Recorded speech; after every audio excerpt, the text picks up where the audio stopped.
Isn't it kind of weird that one of the most notorious games of the 90s was a driving game?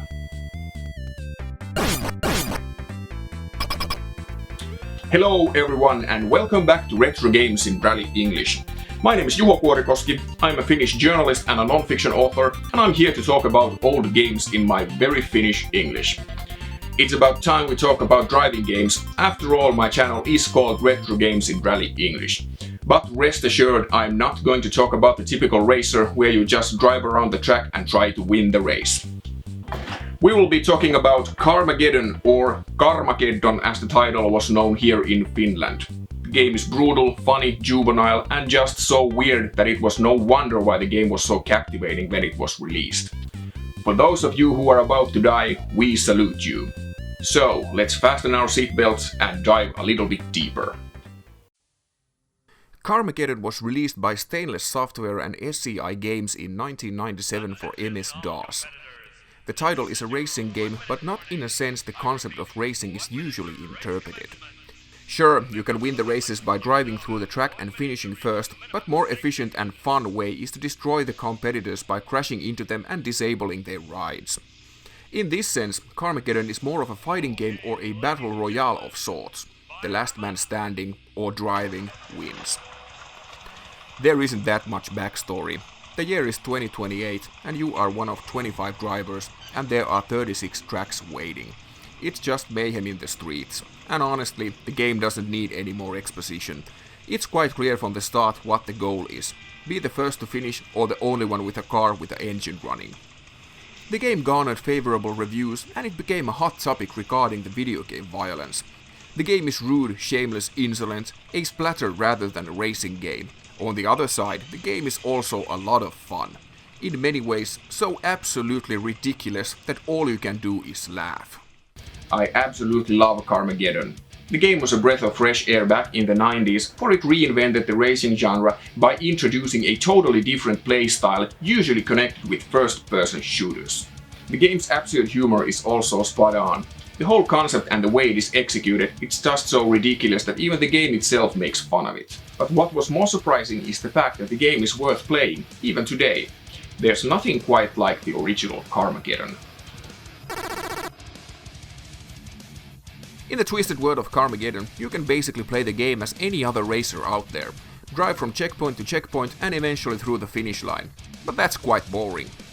The race can be won by destroying the other vehicles or killing each and every pedestrian loitering around the racetrack. Following the track can also be ignored, as the race takes place in sandboxes where you can drive wherever you please. There's always a time limit, and more time in the racing clock can be generated by killing pedestrians, damaging opponents, or racing through the checkpoints.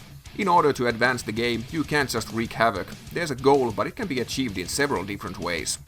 There are 11 maps, 36 different racetracks, and 25 cars. You can choose the gender of your character from Max Damage or Diana. You'll start the game with a typical race car, but you'll get more vehicles to your garage by destroying opponents who challenge you. I'm playing the game with a software renderer. Carmageddon was one of the first games to receive support for 3D FX's Voodoo accelerator cards, but I've always found accelerated graphics a little bit boring. I'm more of a fan of big pixels, so this is the way I wanna play the game. Sure, the graphics are somewhat dated, but this way they have some sense of nostalgia. With modern resolutions and hardware rendering, the environments look static and boring. Carmageddon differs from typical racing games also by the selection of cars. On top of the regular Fast and Furious race cars, there's a garbage truck, dragster, monster car, tow truck, and a tank. Each of these vehicles have distinctive driving model, and the variety of cars encourages to try different ways to win races. For example, winning the race by driving through the checkpoints requires a fast car, so that you can outrun the clock and the opponents that are out to get you. If instead of racing you want to destroy the competition, that requires a bit more thicker skin than in those fast and light race cars. If you choose the path of destruction, you'll need to cover your own hide, as the opponents aren't the only ones taking damage. You can fix your car on the go if you have enough cash in your wallet. You'll get money by crashing to your opponents or mowing down pedestrians. Money can be used also on vehicle upgrades, which can be bought between races. Colliding with the competition generates damage, which reflects straight to the handling of your vehicle. The physics engine of the game does a very good job. The crashing affects the way your car handles, and different vehicles have distinct feel on how they behave. If this isn't crazy enough, there's over 40 different power-ups scattered over the map. They give time, speed and money, but there's some totally weird ones, such as exploding or blind pedestrians. Some of these power-ups work against you. For example, bouncing suspension can be a real annoyance. The game keeps you thoroughly engaged while you unlock the levels and different vehicles. After that, the appeal begins to tail away. The game knows exactly what it is and it doesn't shy away. Carmageddon is a sewage pool of juvenile jokes and controversial content packed in somewhat realistic physics model, and this hodgepodge is shoehorned into a racing game.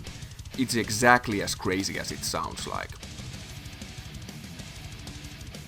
While Carmageddon invented a new type of a racing game, the gameplay isn't the reason why the game ended up in the history books. Carmageddon took a sharp jab on the conversation revolving around video game violence.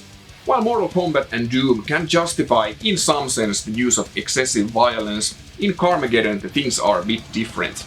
You can make a racing game without killing, which isn't the case in the first-person shooters, for example. But in the perspective of marketing, excessive violence made sense. Carmageddon made headlines all over the world. The story of Carmageddon begins at the mid-90s. Stainless Software was at the time prototyping a game titled 3D Destruction Derby. This was a banger racing sim where player could use a beat-up old car as a weapon to destroy others, and the last car standing would be crowned as a winner. Stainless Software wanted to create a racing game where the main goal wasn't to win a race, but to crush the opponents. Stainless Software was established in 1993 by Patrick Buckland and Neil Bonden. At first, the company did some subcontract 3D engine work for Argonaut and developed medical multimedia titles for the Times Mirror Group. 2 years later, the company landed its first full-scale game contract for a title that later became Carmageddon. According to the developers, the central ideas for Carmageddon stemmed from boredom. The developers were all fans of racing games, but they had gotten bored with the genre. Boredom resulted in crashing to other cars and driving the track in the wrong direction. It made sense to make the game around these ideas. The game began to form around the phrase, "If it sounds like fun, let's try and do it." SCI Games was interested about the prototype and the company agreed to publish the game. To gain traction, SCI wanted the game to have a tie-in with a familiar movie license. They tried to get their hands on Mad Max, but unfortunately this didn't happen. Instead, SCI managed to secure license for Death Race 2000. At the time, there were plans for a sequel for the original film from 1975. There was also a sort of game connection, as a 1976 arcade game titled Death Race concentrated only on killing pedestrians by running over them. The game wasn't an official license game of the movie, but it was greatly inspired by it. One might have expected moral panic, as the arcade game was quite controversial. People were worried that the pixelated blobs that represented vehicles would encourage the reckless driving. Later the film sequel was cancelled, but at that time SCI was impressed of the work Stainless had done with the game. Instead, they decided to go with an own IP, and the project was baptized as Carmageddon. The name has an excellent ring to it, and it describes every aspect of the game in just one word. Little bit earlier, Stainless hit a roadblock. Psygnosis released Destruction Derby in 1995. The game was based almost entirely on the same concept as the project of Stainless. This meant that in some regard, developers had to return to the drawing board. Folks at SCI suggested that pedestrians would be added to the game. This would differentiate the game from Destruction Derby, and at the same time the game would garner press attention from the extensive use of violence. Developers at Stainless were thrilled with the idea, even to the point that they gathered reference material by filming a friend of theirs when he was hit repeatedly by a car. Carmageddon was in no means the first game to include running over pedestrians. The same kind of concept was present in, for example, Quarantine and Die Hard trilogy. However, in these titles, player was not rewarded for this.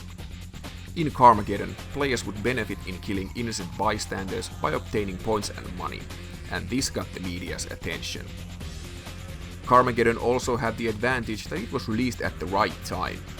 Video game violence stayed in the headlines, and Stainless Software provided an excellent target for the morale police to bark at. Brazil banned the game altogether. In the United Kingdom and Germany, Carmageddon was heavily censored. Instead of humans, the environments were filled with zombies or robots that would spill green or black blood. Rating boards of these countries felt that it would be more suitable to run over non-human figures. Pedestrians couldn't be removed from the game, as their use was integral in the perspective of gameplay. For example, running over people grants time and points and money. the more stylish the kill, the more points player would get. Interplay's Fallout got a similar treatment, as the children were removed from the game because they could get killed. In both Fallout and Carmageddon, getting the uncensored version to work was just a matter of installing a simple patch file. Although the game didn't require certification upon its release, Stainless went after it anyway. This backfired, as the British Board of Film Classification refused to classify the game. SCI Games took this to the court and won the case. This too resulted in loads of free press. The censoring and the moral panic around the game worked in favor with the publisher. The game got loads of free press, which kept the game in headlines and in the minds of the consumers. The game got plenty of sequels, and in total the game series has sold over 2 million units. Although there are several sequels, none of them capture the feel of the original. In many regards, Carmageddon was a pure stroke of luck that was released at the right time. The game is fun to play even today, but it became a classic thanks to the silly and plucky attitude. The game is in some sense a satire of game violence. It checks all the boxes on a game title that'll get the moral authorities flying off the handles. While Carmageddon handles its violence in a very juvenile and macabre way, the game is also a mirror of sorts to reflect the discussion that revolved around the video game violence in the 1990s. In a perspective of gameplay, Carmageddon advanced a genre that in many regards has stayed the same since it was invented. Carmageddon should definitely be considered a classic, for it is an excellent game that invented something new, and while doing that also commented on a current topic of video game violence through provocation. Heck, even the Pope wanted to ban the game, although this was actually a member of British Parliament called Greg Pope, not the guy from Vatican with a funny hat. Carmageddon's legacy can be seen for example in the modern Grand Theft Auto games, as the 3D sandboxes Carmageddon introduced probably got the wheels spinning at Rockstar. The GTA series has been in 3D since the third game of the series. As I already mentioned, I absolutely love this game. Despite its age, Carmageddon is still a ton of fun. The pure stupidity of the game is extremely captivating, and I felt myself thoroughly entertained. The sequels look superior in audio visuals, but none of them have captured the feel of the original. Carmageddon was so unexpected that it surprised the crap out of everyone. But in the sequels, people knew what they were expecting, and this is where the game series lost its appeal. The original title is available for many devices, and there's a horde of sequels and even a reboot. But trust me on this, you wanna go with the original. To wrap things up, don't do the stuff seen on Carmageddon in the traffic. But that being said, the race was hard, tire was bad. Until next time, Kuorikoski out.